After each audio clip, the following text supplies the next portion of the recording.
Have you ever been told you know too much for your own good? Now, when it comes to healing and transformation, there's no such thing as knowing too much for your own good, but we can be in a situation where we have so much knowledge, so much information about ourselves, about the world, about the tool set, that it actually becomes a hindrance as we are creating healing and transformation. Today, I want to talk about the knowledge that we have about ourselves and our tool set, how we understand that, and how we can avoid the pitfall of using too many tools and knowing too much. This is Monterastelli, and welcome to the Tapping Q&A podcast recorded live to tape from Williamsburg in Brooklyn. This is episode 586, originally aired November 22nd, 2022. Hi, everyone. I hope this finds you well wherever you are, and whatever time of day you're getting a chance to spend with me, I really appreciate it. Today, what we're going to do is we're going to explore this idea of knowing too much and not knowing too much, or how we navigate the transformational process based on what we know and how we can get out of our own way to create real healing and transformation. And the reason we're having this conversation today, because I even rearranged the podcast publication schedule for this particular topic, because it's something that came up in a client session that I was doing a couple weeks ago. And the conversation I had with the client was so powerful, I thought it'd be important to share with you as well. Now, as we explore this topic and we look at transformation, one of the things that we're going to reference quite a bit is the tool of tapping. Tapping is the tool that I use for myself. It's the tool I use with my clients for transformation. If you are new to tapping, all you need to do is follow the little red arrow in the upper right-hand corner. That will take you to learntotap.com, and it'll teach you everything that you need to know about tapping so you can add it into your transformational process and use it every single day if you'd like. So a couple of weeks ago, I was working with one of my clients who I will call Debbie. Debbie is one of the most sophisticated clients I know when it comes to healing and transformation. So much so, she's been tapping as long as I have, and she's been working with clients for just as long. And one of the reasons why she comes to me is the exact same reason that I work with a practitioner as well.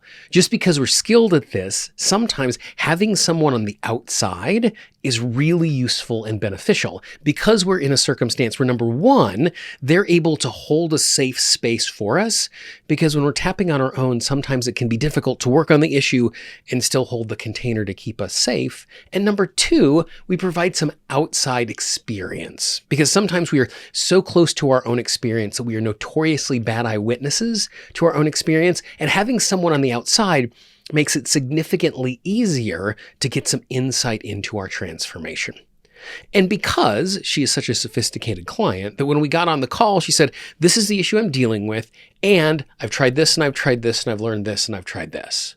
Which is great, because it gives me the opportunity to recognize the work that's already been done, so we're not treading the same ground. And so as we were doing work, and as we were going into it using all the sophisticated, fun tools, I stopped for a moment. And I said, okay, hold on just for a second. Let's set all of this aside.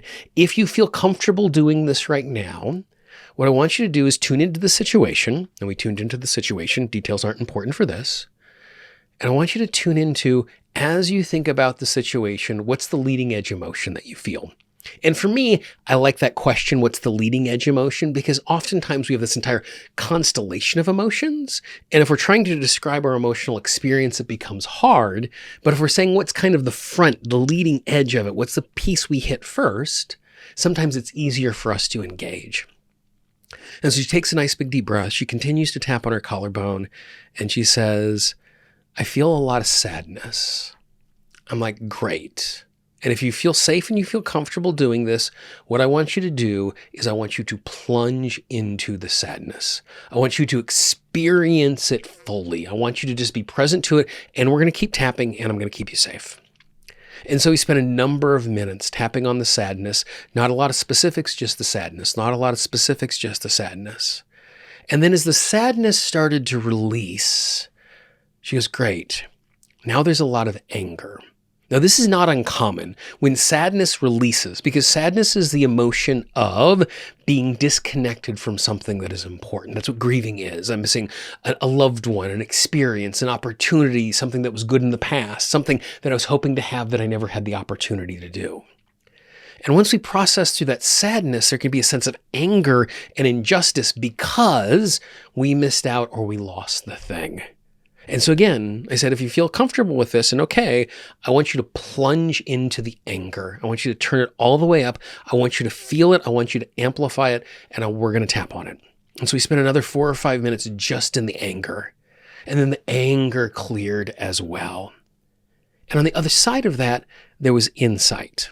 Now, what's important from this particular experience, and the thing that I want you to take away from this, again, I talked about at the beginning, you might know too much for your own good, is that sometimes we have practitioner brain. Even if you're not a practitioner, you've been taught these tools and you're like, okay, this is a puzzle and I'm going to figure out this little puzzle. And when I put all the pieces in the right place, I'll understand what's going on and healing can happen.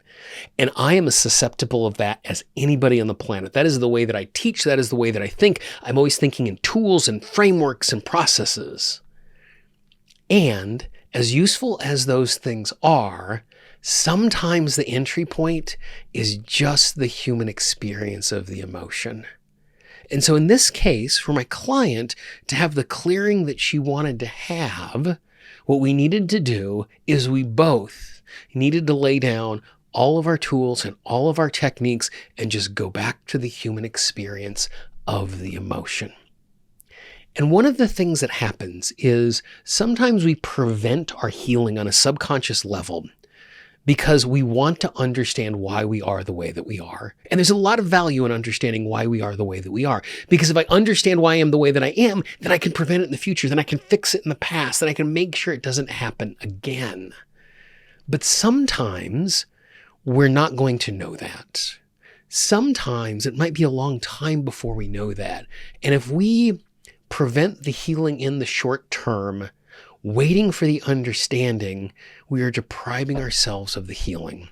I'm convinced if there is a story that I need to know from my subconscious mind, if there's a lesson I need to learn from my life, I'm going to have an opportunity to learn that lesson. And so I don't have to hold on to the pain in order to move myself to the place of that understanding. My first primary job is getting out of that pain, because when I get out of the pain, I'm able to have clarity. And so we let go of our sophisticated tools of parts work and inner child and NLP and hypnosis and all of the things that both myself and my client brought to the conversation, because she's well skilled as well. And we put them aside and we just listen to the emotion. And so that's the thing I want to invite you to do. The next time you sit down to work on an issue, don't try and solve the puzzle.